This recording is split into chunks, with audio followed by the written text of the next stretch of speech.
जय माता दी, जय महाकाल।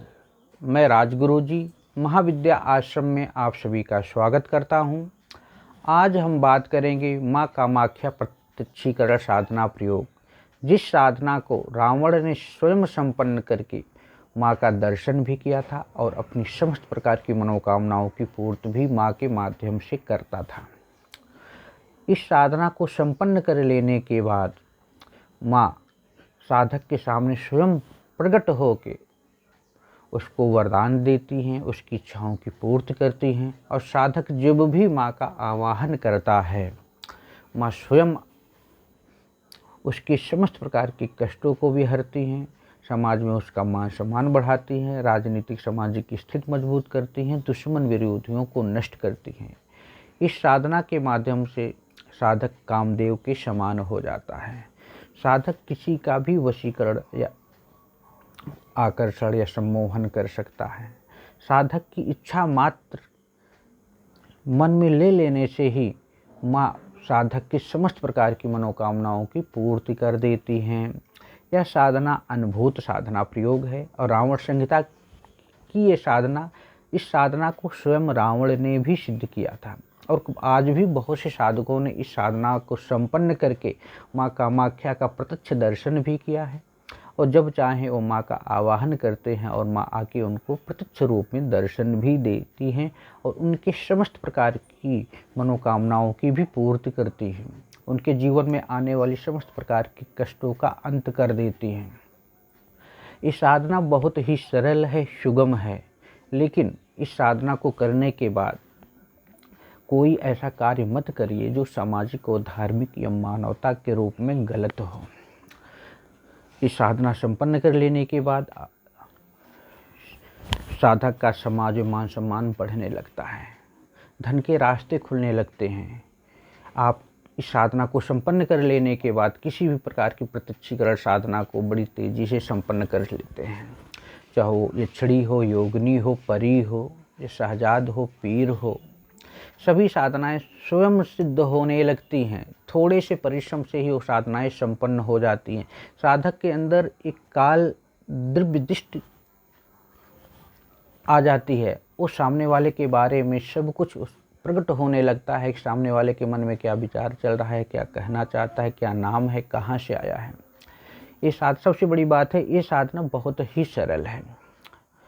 मात्र 11 माला और 11 दिन की ये साधना है। इस साधना के लिए सबसे पहले साधक को गुरुदीक्षित होना बहुत ज़रूरी है।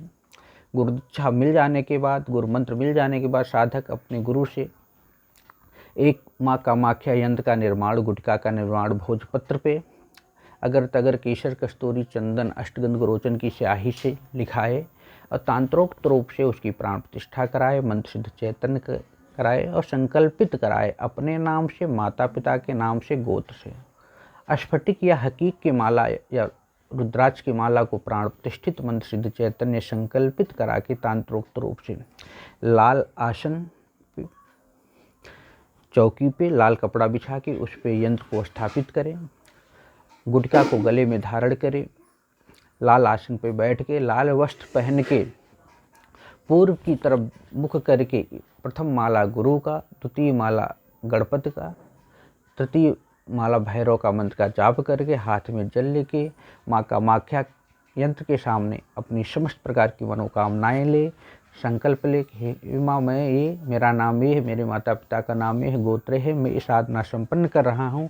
हे प्रभु, हे माँ, हे गुरु, हे गणेश, हे भैरव, मेरी साधना को संपन्न कीजिए। हे माँ, प्रकट होके मुझे अपना दर्शन दीजिए और मेरी समस्त प्रकार की मनोकामनाओं की पूर्ति कीजिए। इस साधना को संपन्न कर लेने के बाद साधक समस्त प्रकार के कार्य को संपन्न कर सकता है, अपना भी भला कर सकता है, समाज का भी भला कर सकता है। अगर साधक किसी प्रकार का सट्टा है, लॉटरी है, कैसीनो भी में हाथ आजमाता है तो सफलताएं मिलने लगती हैं, मान सम्मान प्रतिष्ठा मिलने लगती है। मतलब कोई ऐसी क्रिया नहीं है जो इस साधना के माध्यम से, माँ के माध्यम से पूरी ना की जा सके। सबसे बड़ी बात है कि ये साधना प्रत्यक्षीकरण साधना है। माँ स्वयं प्रकट होकर साधक के सभी प्रश्नों का उत्तर देती है। अगर प्रकट नहीं होगी तो स्वप्न के माध्यम से माँ साधक के सभी प्रकार के प्रश्नों का उत्तर दे देती हैं। इतना सब हो जाने के बाद 11 माला मंत्र का जाप करना है। काम नाम देहि में नित्य कामे श्री नमस्तुते करोमि दर्शनम देव्यम सर्वकामार्थ सिद्धे, ये मंत्र है। काम नाम देहि में नित्यम कामेश्वरी नमस्तुते करोमि दर्शनम देव्यम सर्वकामार्थ सिद्धे, ये मंत्र है। इस मंत्र का 11 माला मंत्र का जाप करना है, जिसमें ज़्यादा से ज़्यादा 1 घंटे का टाइम लगेगा। लेकिन ये साधना संपन्न हो जाने के बाद 11 दिन में 12वें दिन साधक को हवन कर लेना चाहिए 10 दांश, और 7 कन्याओं को भोजन करा देना चाहिए।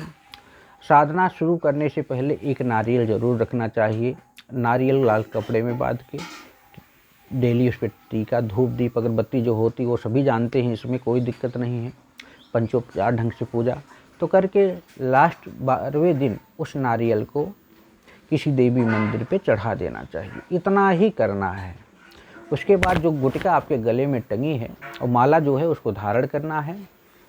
और जब भी आपको किसी प्रकार की क्वेश्चन की ज़रूरत हो, माँ का आवाहन करने की ज़रूरत हो, तो इस मंत्र को मात्र 1 माला मंत्र का जाप करके आप सो जाइए। या हो सकता है माँ स्वयं ही प्रकट हो जाए किसी रूप में, नहीं तो आप स्वप्न के माध्यम से माँ आपके सभी प्रश्नों का उत्तर दे देगी कि क्या दिक्कत क्या परेशानी है। अधिकतर तो कभी कभी ऐसा होता है 7 बार मंत्र का जाप कर लेने से भी माँ भावनात्मक रूप से या दिमाग के माध्यम से, मन के माध्यम से आपके सभी प्रश्नों का उत्तर स्वयं आपके मन में चलने लगता है। आप किसी का भूत भविष्य वर्तमान जान सकते हैं। आप किसी के बारे में जान सकते हैं कि उसके मन में क्या चल रहा है, वो कहना क्या चाहता है, वो कर क्या रहा है, उसकी इच्छाएं क्या हैं। दूसरी बात है कि किसी प्रकार का बंधन, स्तंभन, उच्चाटन, विदिशण आप हटा सकते हैं। किसी प्रकार की प्रत्यक्षीकरण साधना आप इस साधना के माध्यम से संपन्न कर सकते हैं।